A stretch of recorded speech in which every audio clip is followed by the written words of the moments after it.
et qui nous écoute. Bongo yi azolo gabiso. Et je crois qu'il va faire quelque chose pour nous. Akanisi de abusala ikamamala mugona biso. Je n'ai pas écouté ton amen. Nous allons prier et écouter la parole et après combattre. Biso tozoka liloba na nsima totelema mpona kolungisa nyonso oyelaka biso mabe. Comment obtenir la bénédiction de l'Éternel? Lolenge nini kozwa lipamboli kokuta na nkolo nzambe. Amen. Moi aussi j'obtiens ça quand je prie. Nga mpe nazozwaka mateya oyo ntango na kobondelaka. Amen. Puisque c'est une course. Oh, ezali biso lokola tozokima mbangu. Et il faut avoir les arbres pour courir. Esengeli ozala na makoki ibundeli mpona kokima mbangu yango. Amen. Tu vas quitter cette terre avec la victoire. Mabela yango toyaka okotika yango kasi elonga. Amen. Le psaume 24, le verset 1 à 10. Psaume 24, le verset 1 à 10.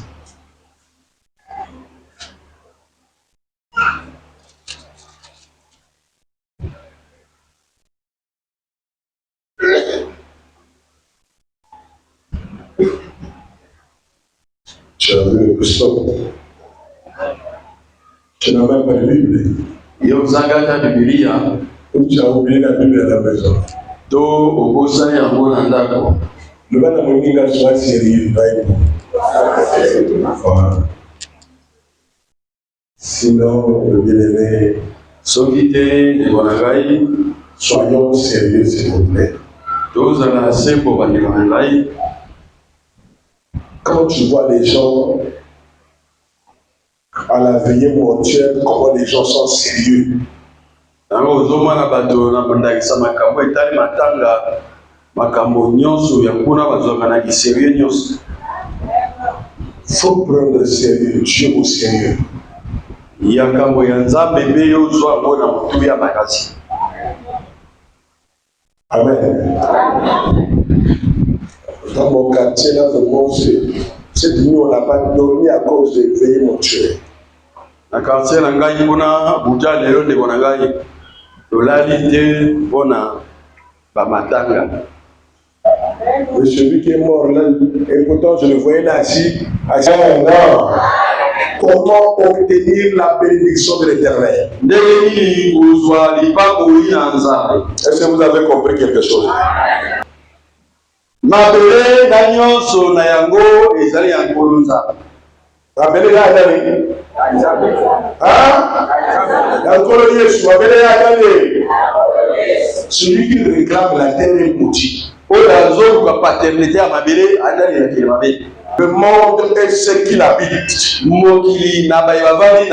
appartient à qui? Car il l'a fondé sur les mers. C'est le Seigneur Jésus qui a dit que la terre soit. C'est lui qui a fondé le chemin. Tout lui appartient. C'est à lui qu'il faut s'adresser. Adresse-toi au Seigneur Jésus sans contrepartie, sans reculer et avance.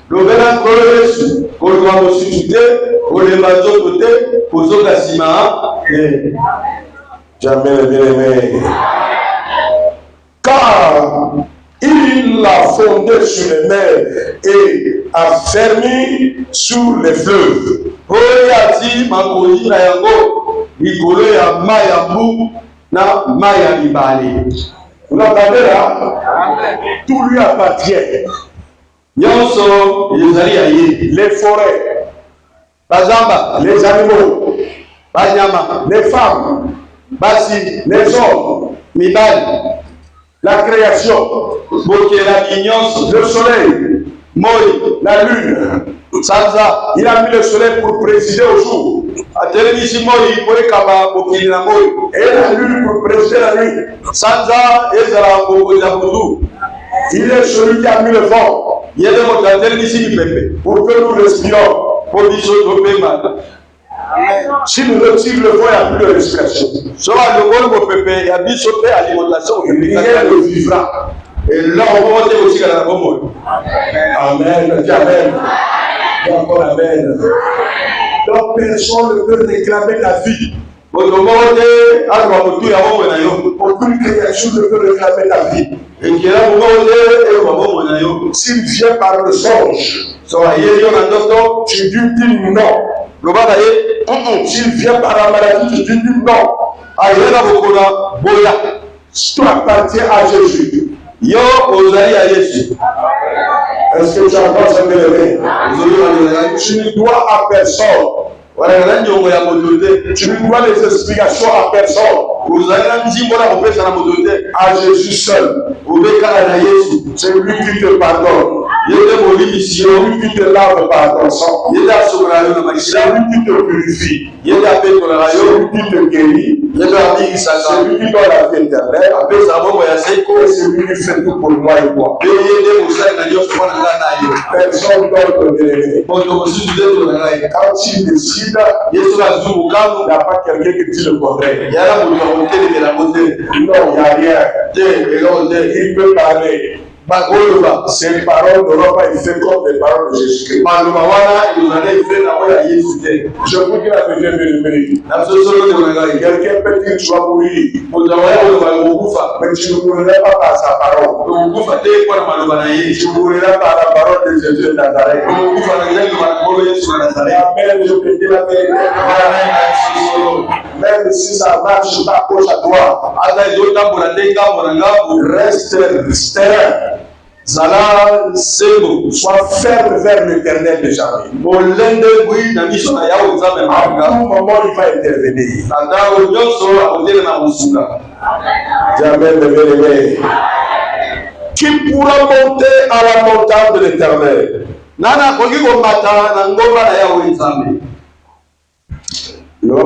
Qui pourra monter à la montagne de l'éternel? Nana ko mata ngomba na nzambe loba na yebongo loba na ye nana ko ko kende ndako ya nzambe baiko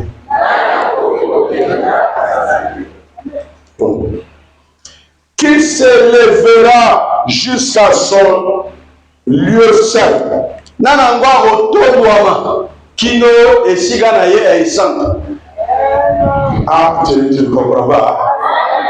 Quel est cet homme-là? Quelle est cette personne? Nani ango moto ango nani?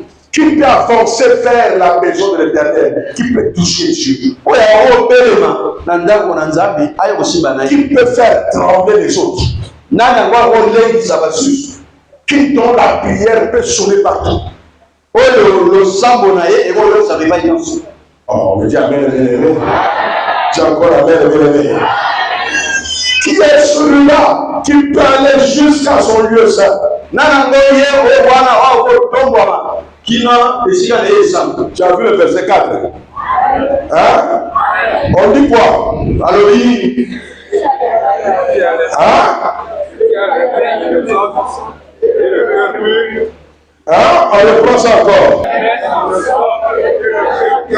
Celui qui a... Et...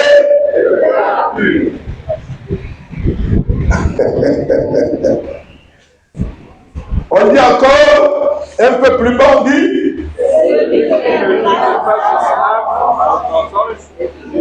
Et qui il y a. Mais bien aimé, comme beaucoup n'ont pas de Bible, vraiment, là tu me regardes, là tu as sommeil déjà même. Mais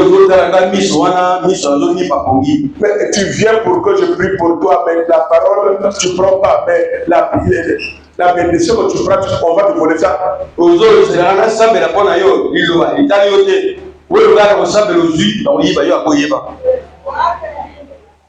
Parce que quand tu pries à la maison là, parfois tu dis, mais moi j'ai prié comme les autres. Ma prière, je ne sais pas pourquoi tu n'écoutes pas.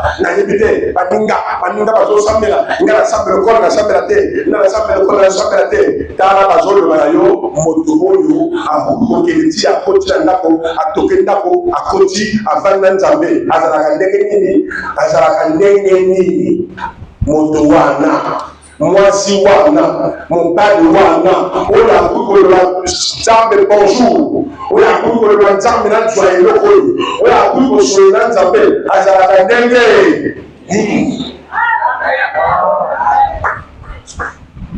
Makambo ine na moto wana. Oya ezala bakapasite na loba na yo parce que na moyo. Na ngi lobi yo ezala moto wana.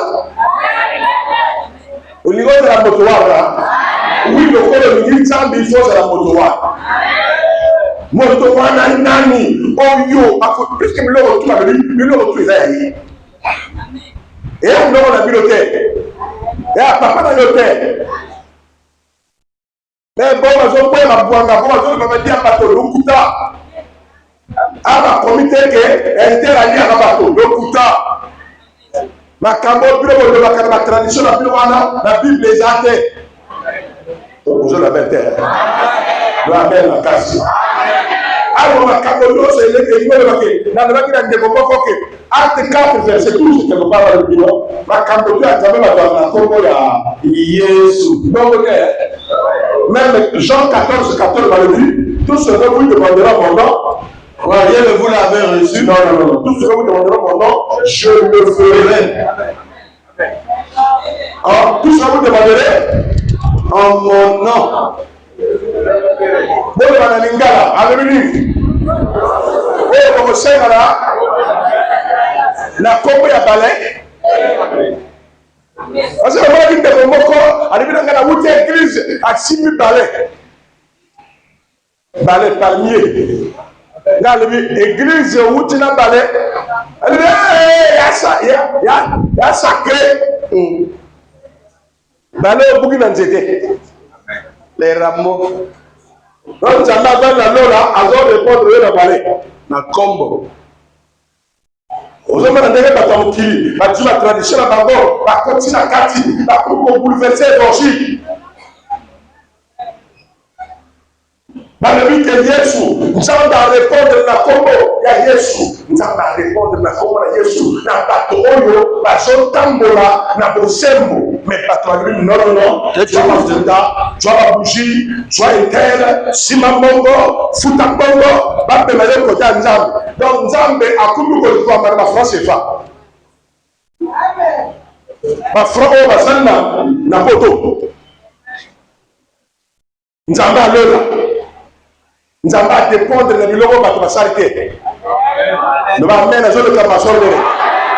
Nous allons amener la foute à terre. Nous allons amener la mort côté. Nous allons amener les lois sur le terre. Nous allons la travailler dans les amener moko. Na kombo na ye moko. Pe na kobanga ye oroku na nzambe. Jamais le bénévole. Celui qui va vers l'Éternel, celui qui a les mains innocentes. Oui,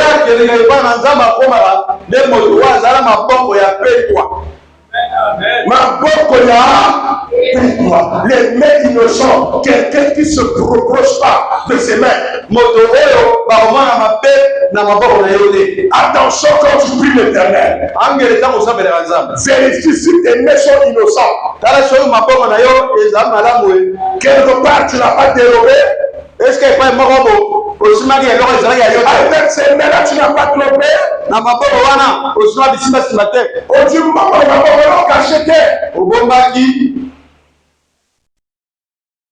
Quand tu vas vers l'Éternel, c'est pas un ami. C'est pas une personne. Mais c'est le Créateur. Jamais le bien-aimé. Jamais le bien-aimé. Voilà pourquoi, mes bien-aimés, beaucoup de gens n'aiment pas la vérité. Quand tu vois quelqu'un qui prie Dieu, il a 2 femmes, 3 femmes. Ça, c'est pas les mains innocents. Ça, c'est pas les mains innocents. Dieu n'écoute pas comme ça. Dieu n'écoute pas ces gens. Dieu les écoute.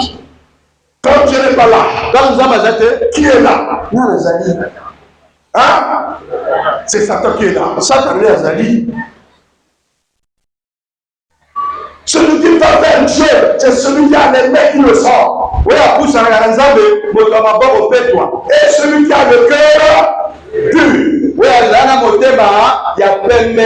Gardez votre cœur pur. Gardez votre cœur pur. Quand vous regardez quelqu'un, n'ayez pas de rancune. Ne choquez pas les gens. Ne soyez pas persécutés les gens. Un cœur rempli de querelle. Quand tu remarques ce que tu dis à mettre des querelles, modifie-toi.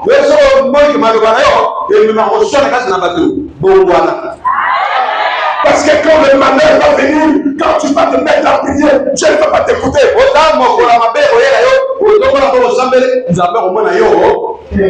Soyez prêts à tout prêt, à tout moment.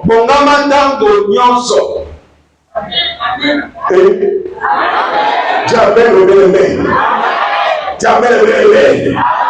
Aujourd'hui, on a dit on va prier pour que les malédictions générationnelles partent très loin. Et moi, quand j'ai dit au Seigneur, il dit oui, avant de prier, sur les liens. Parce que les liens fait de génération en génération. Vous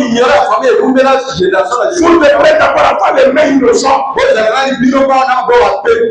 devrez avoir les mains de cœur pur. N'allez pas au combat avec les totems. Au moment où vous n'êtes pas correct, vous allez prier 1000 ans. Dieu ne répondra pas.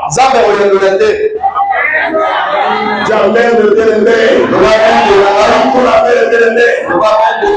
Quand tu es un enfant de Dieu, tu ne peux pas avoir double carapace. S'il vous plaît. Moi, ça pasteur, prophète, la puissance vraiment, c'est des saints. Nous avons dit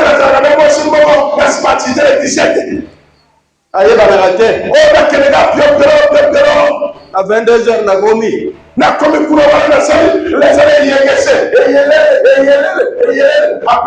na chocolat. Na 4h, na yawa na komi à ramba chiko. Amen. Amen. Faut prier. Lève-toi. Lève-le, mais je vais prier pour ce frère. Tu n'as pas gardé le bien-aimé. Je disais le bien-aimé. Ayons des cœurs purs. S'il vous plaît, si vous ne me comprenez pas, faites un effort de me comprendre. Je disais ceci. Je peux faire quelque chose, mais je vous cache. Mais Dieu ne le cache pas. Pendant que je fais mes trucs que je cache, je viens ici, je fais semblant. Alléluia. Alléluia. Oh,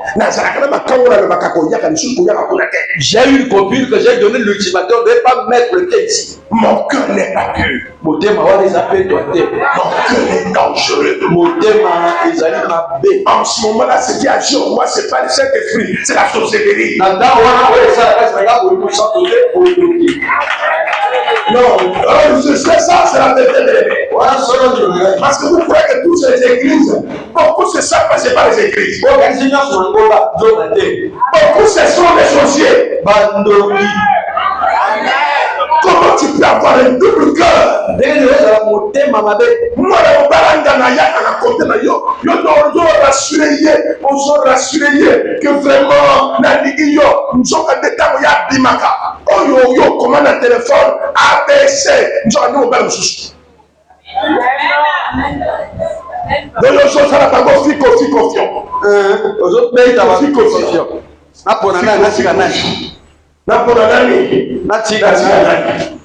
Amen. Amen. En ce moment-là, quand tu dis Seigneur, Seigneur viens. Yaka, il dit tiens ma copine, elle va y avoir la sirène à maï. Donc on va pas tout il y a à côté là yo, la démon, la santé, parce que Dieu ne viendra jamais. Ah, on se la terre. Dieu ne viendra jamais. Alléluia. Alléluia. Je vous dis mes bien-aimés, ce message-là, c'est pas facile pour l'avoir. Moi, j'ai dit au Seigneur, écoutez comment ça a commencé. Nous avons des traditions bizarres. Ma camarade toujours souffrir, il y a encore la biche. Attaquez là-bas. Avant d'attaquer là-bas. Si vous voulez attaquer là-bas, ouvrez vos cœurs. Jamais bien-aimé. Ouvrez vos cœurs, bien-aimé. Celui qui a un cœur pur, il verra Dieu. Il verra Dieu, bien-aimé. Il va avoir la victoire. Le Saint-Esprit va agir. Est-ce que vous entendez, bien-aimé? J'ai dit ça, mes bien-aimés. J'ai dit au Seigneur, je ne vais pas prêcher tant que j'aurai un mauvais comportement. Nandinga kakote ya makambo na bandinga wongela sala kate. Makambo na sala, mais la vie na yo, on sait que comment. Alors on a sala que mais tu vois pas que je suis maudit. Na nimi na tiko le kuta. Mais ngaka sana kata le kala. Mais moi c'est la gata na sima. Alors ma cosa bango. Makambo yo so tia l'église wana na ndapa yo sala na côté. Ça n'a pas de sens. Vous voulez aller en profondeur. Vous voulez avoir des miracles super. Comme les Déborah. Comme les Esther. Ouvrez vos cœurs. Que le cœur soit pur. Que vos cœurs soient purs. Je vous dis avec les bien-aimés. N'ayez pas double face. N'ayez pas double vie. C'est mariage au Sambela, papa Sambela. Jamais c'est pas bon. C'est pas bon ce que je dis là. Ça c'est pas bon ça. C'est la vérité de bien-aimé. C'est la vérité des Écritures. Et toujours haï. Oui. Un cœur pur, parfois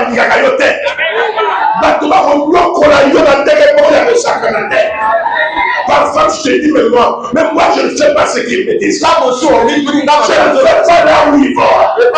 Je ne sais pas ce qu'ils font. Non. Mais il va changer d'une grande boyer. Mais pour la dimension de la carte mobimba. Mais ça va gagner.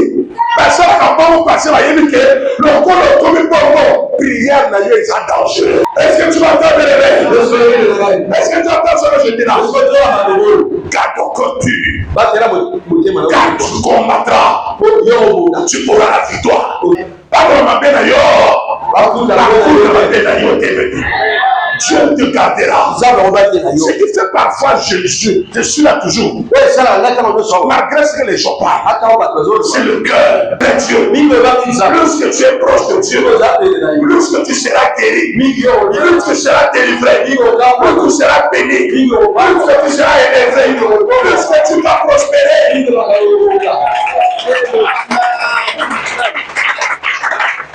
Il a dit la terre m'appartient. Mais qui est proche de moi? Un cœur innocent. Un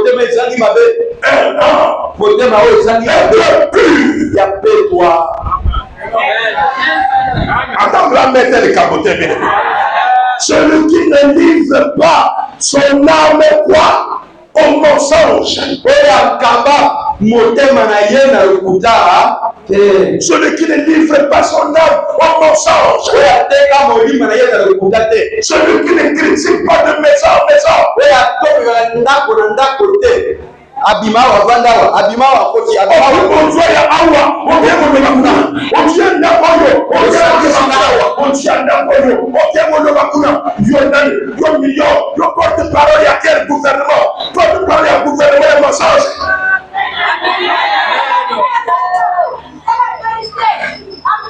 Mais vous y église awa makamutu église eza yo on gérera parole yo ngite yo comment gestionnaire. Non, mais c'est voilà, il y a l'église. Ah, il y a la kala. Eh, non, mais il y a la salle là. Njoka. Non, il y a la kala, c'est la biche. Ah, la kala, c'est la biche, non? Voilà, où tu église, c'est la bonne accord à témoigner. À témoigner, à témoigner. À témoigner, à témoigner. Oui, il va la terre. Oui, il va la terre. Donc, tu as besoin de voir, il faut attendre les secondes. Attends, les secondes, il y a un temps à battre. Nakotona passer nanga na kati. Voilà, si c'est kotonge comme Nzambe de Kamwa, encore Yesu, Nzambe à Golgotha, attiré yo moko. Golgotha. Le ça c'est de la rayon. Toi tu ne comprends pas. Je n'ai pas un ami de yo, je suis resté Nzambe à Mouni Natel. Attends, la mère toi na yo.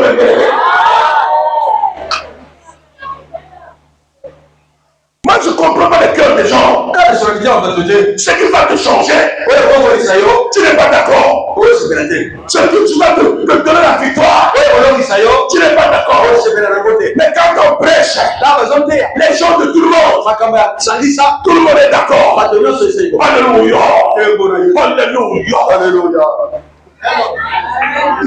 Namara qui te crée bien, na kota frère azotika mututake. Parce que on va regarder le kota mwananga. Papa, le kota pas fait la rayote. Papa monsieur Sou, papa ça le kola mu. Semete. Le kola mu pour ça, mais il y a la fatia ngana semete. Parfois, il y a la gamme, comme ça, les autres sont des. Parfois, ils sont des. Aujourd'hui, on a Kamakoloba. Au Komika, on a le Kambo. Le Kuta. Aujourd'hui, tu as le Kuta contre la prédication. Dans ma terre, les chouchous. Nous sommes consultés pour faire le passer.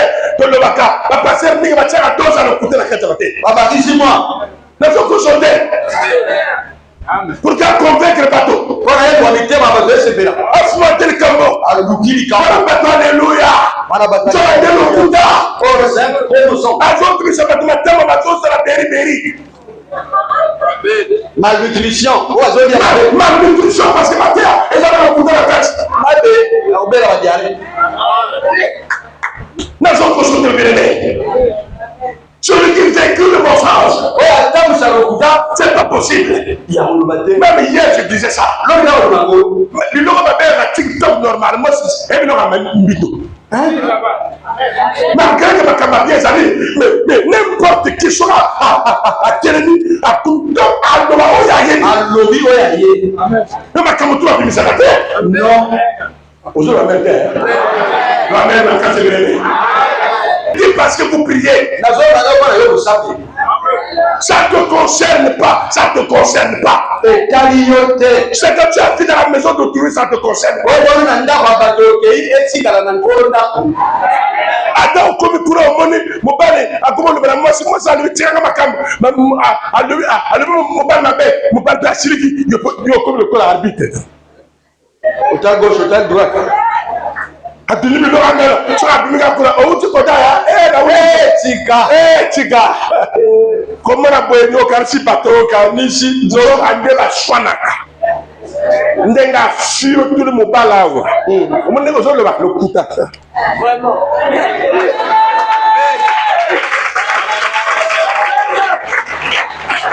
Ezaya yote.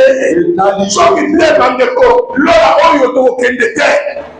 Mais je pense que c'est pour la Lola. Au moment où tu as fait Apôtre, personne qui l'a fait. Qui en fait? Là, ils ont consulté. Surtout ma prophète. Si on va changer le ministère, Kassingara nommé prophète. Le Kouta va moyenté, le Kouta va moyenté. Bazon Yaga Batomban, ma prophétie. Bayarobamba. Yakobamba, Azon moto, mota Koufi la famille nayo, mota l'habité, à Koufi. À Koufi. À l'habité, à Koufi. Azali. Mon frère, mota Koufi, à Koufi. Tout ça, vous Kouta. Les camarades de la montée, ça prophétie. Les camarades de la montée, il y a un Kouta. Abandon, c'est la Sanga.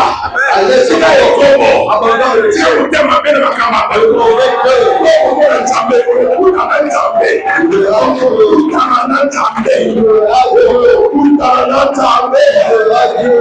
Tu prieras, mais la prière va monter. Le ressemble au matin.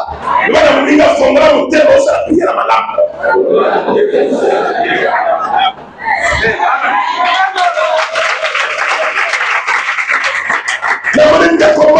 Assemble la grande mission à Bandego. Assemble la grande mission à Bandego. Nous assemble. Sur le commandant, il y a tout ça, Tikaban. Même, mon terrain parfois, le brick à Boba, à l'eau de là. Mais nous, à la tata. Ils sont là. Et c'est mon aïe, on a fait Azonio, Amazon, de là. C'est mon aïe. on a des pages, il faut voir, mais. Il y a autant de Kuna, au monde, et Balobaki, Moninga, c'est là que Moninga la gauche. Il y a les autres, la chambre. La zone, ça y est, mais comment tu peux prier Dieu avec ce comportement? Réveillez-vous, mes bien-aimés. Sinon, Dieu n'agira pas. Nous allons prier tout de suite là. Nous allons détruire les forces de la tradition, les forces de nos parents, ce qui nous suit. Mais là-bas, c'est profond. Là-bas, c'est profond. Pour les gens aussi, il y a des démons qui sont devenus des totems. Ou si tu provoques, ils vont te combattre. Pour aller là-bas, il faut être pur. Il faut être pur. Il faut être pur. Les démons qui combattent ton père te combattent aussi. Te combattent aussi. La mère. Makila papa les gens makila na yo. Tu vas combattre tes yo au monde. Je vous dis la vérité, bien aimé. Ce qui arrive à ta mère, ça peut t'arriver. Et il faut combattre ça, bien aimé. Avec un cœur pur, sans lequel tu ne peux pas réussir. Moi, j'étais un jour.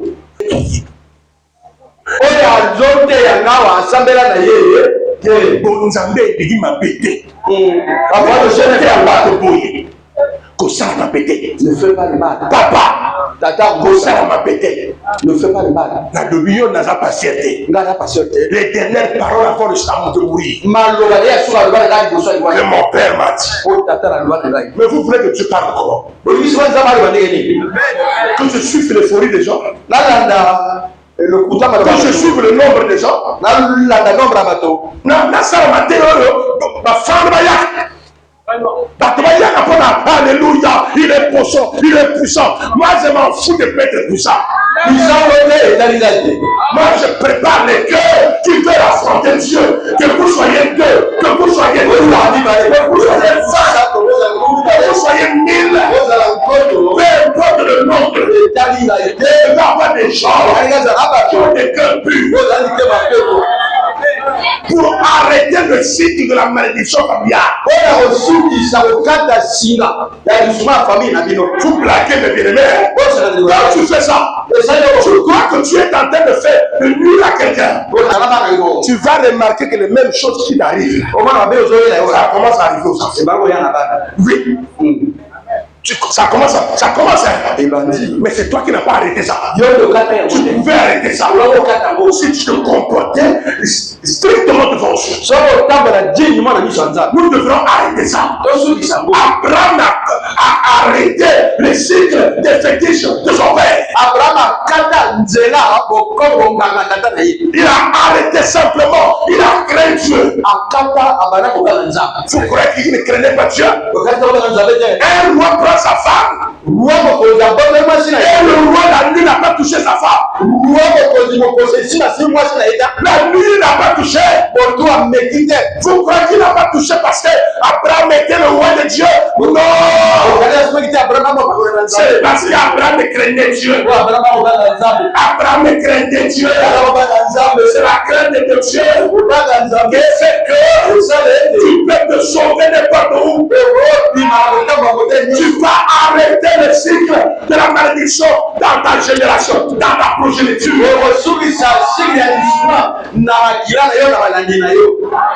Oh, Dieu, si je ne finis pas la prière, c'est l'essentiel. Je te dis, mon frère, réveille-toi. Ne s'amuse pas. Un pied comme ça. Un pied comme ça. Et tu veux prier à Dieu. Et tu veux prier à Dieu. Ça ne marchera pas. Ça ne marchera pas. Ça ne marchera pas. Après toi, on va prier. Tu dois me couper ce lien.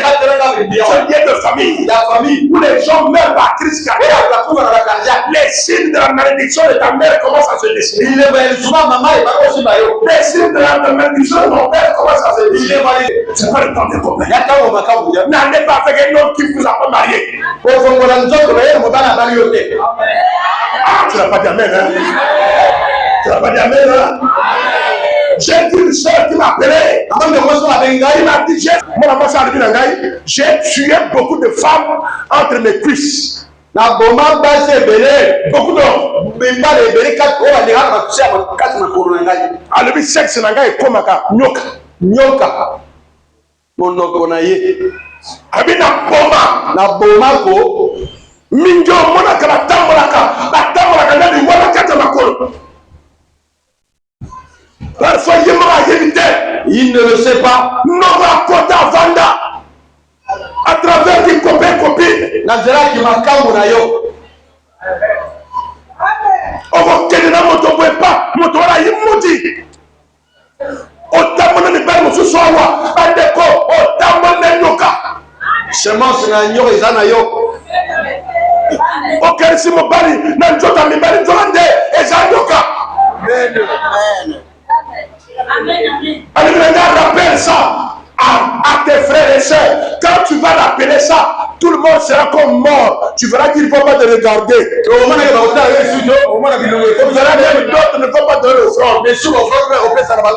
On s'en fout.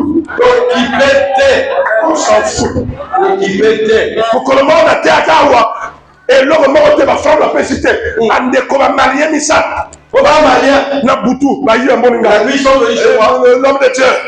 Je suis venu payer mon offrande. Nous sommes appelés 60 000, nous sommes appelés 70 000, nous sommes appelés 80 000. Offrande et ça la bongoté. J'ai beaucoup de gens. Prêche la vérité. Oh, il y a eu ma soumou à boy que personne ne va dans mon sous. La vérité du maire. Est-ce que tu vas t'aimer? Les églises aujourd'hui là, on prêche plus la vérité. C'est maintenant l'argent. N'est pas de l'alléluia. Il y a 500 000. Il y a 20 000. Il y a 20 000. Il y a 3 000. Alléluia. Prenez 500. Il y a combien de doigts? Il y a combien de doigts? Il y a 5 doigts. 500. Ça fait 500. Et c'est 500. Pour mettre la main comme ça. Allez, il y a ma maman d'ailleurs. Après, il y a encore la malédiction. Offrande est belé. Beaucoup de tours d'offrande. Moi, au Canada, il y a tout offrande que tu. Ma terre, ma longue terre. Après, ma sakori, mon ami, les cercueils à la ciment. Cercueil, il y a un peu de cercueil. Cercueil à la ciment.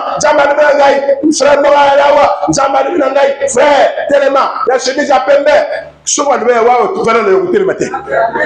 Le nangai, ma camarade à la ciment, le Nicolas Boya, alléluia, Alléluia. Anégocie la terre. Anégocie la terre. Mon demande la famille, à recouvrir. Voilà pas les camarades. Mais ouais, ça n'a pas de la mort est toujours là. Voilà pas de tout. Encore battu à mon kilo. Aligné ma prophétie, moi. Aligné à mon capot. Il y a un cancer de corps ici là. Et si à qui m'église parce que il y a sa collaborateur. À qui a comme diaconesse l'église Songo. Tango hier soit ça le retour au domicile. Un petit cancer de corps est banni juste. Et hier. Oui, à sa collaborateur du même à l'église. Sors de mon église toi. Non, mon adjoint le sort. Et là, vous revenez. Ah, non, mon adjoint Kende. Attends, mon était papa, yo, tchak, le bon, la biga. On m'a dit, mon Azali. Cette fois-ci, nous avons la sanité. Il y a la Koufi. À Koufi. Elle ne lui m'a fait un Ranzabete. Pas sur le Ranzabete, hein. Soit on y a, pour que là, ça a changé l'église. Soit on y a, on a le royaume vérité. Nous avons mis le royaume dans la Ranzabete. Tu as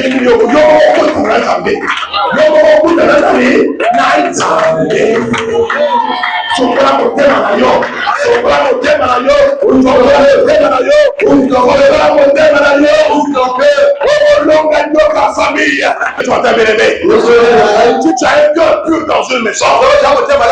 Tu comprends que les hommes ne sont pas purs. Prie toi-même d'abord. Prie pour leur cœur. Ne les critique pas. Ne te mets pas à les injurier. C'est ça le bien-aimé. Toi-même, tu es au pas démoniaque. Si tu es dans le péché, tu dois prier pour eux. Pour qu'ils changent. Ah, je ne sais pas si vous comprenez bien. Tu as encore la main de bien-aimé. Tu dois prier, toi qui es pur. Tu es écouté. Quand tu prieras, Dieu va les écouter.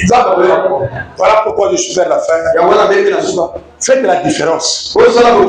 J'ai reçu 3 pasteurs qui ont dit nous prions tous. Mais dis-moi quelque chose. Comment tu touches quelqu'un comme ça et puis tu te demandes c'est fini? Comment tu touches un boule comme ça là? Et sans effort. Quelqu'un est guéri. Mais parfois, moi, la vie sort. Je fais même 3 jours pour avoir un miracle. J'ai dit, tu forces. Moi, je ne force pas. Moi, je sais que les mecs que j'ai touchés, je ne touche qu'une seule femme que j'ai mariée.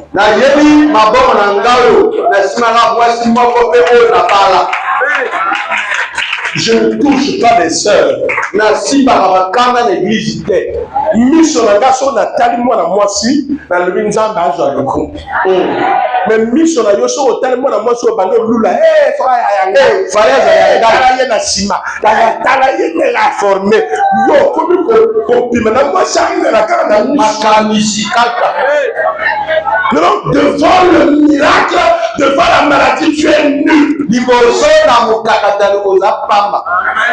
Le jour que je veux dire, yo comprends ndenge ndili yo obimela basanga na kala na kondala. Hôtel pour ça la zaki toko, au moins la sœur, on est à une intercession. À vous, mais la pour compter la face. Opposer première question, deuxième question. À vous poser pour dire attends, mais oh ndeke ya c'est à choisir oh passé combe corbeau nzamba ko sana yo te je ne travaillerai pas avec toi nzamba ko sana bato bazana mula bato bana o ba yawa tu o ba yawa ngana convoquer bango te ba ye poete ba yiko yoka Yesu ndenge ni na lula bana o ba yiko yoka Yesu oh bulu amen na bien aimé ata na moni na tali yo za di toko ya ko na ngate ya na mukolo na ngo tana tali yo boy e mutema na ngai nge mona kitoko na yo na du face à moi na ngaga a placer wana e kangi ya yo bobo te baba soki na tali ga boy ya ngoro mona ka téléphone na ga pa na tanga elongi na ye dawana la téléphone na ko tarate ya bien na tanga bilongi na ye na téléphone na ga pour que oya ye na tanga na ninga tala elongi eleki wana na tu téléphone yanga yango yawo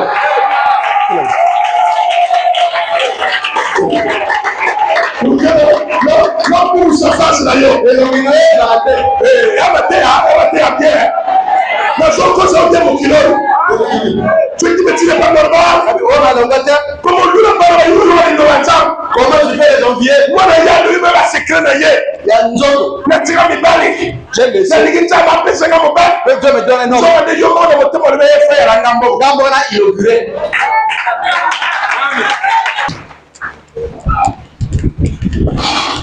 Donc, la boue.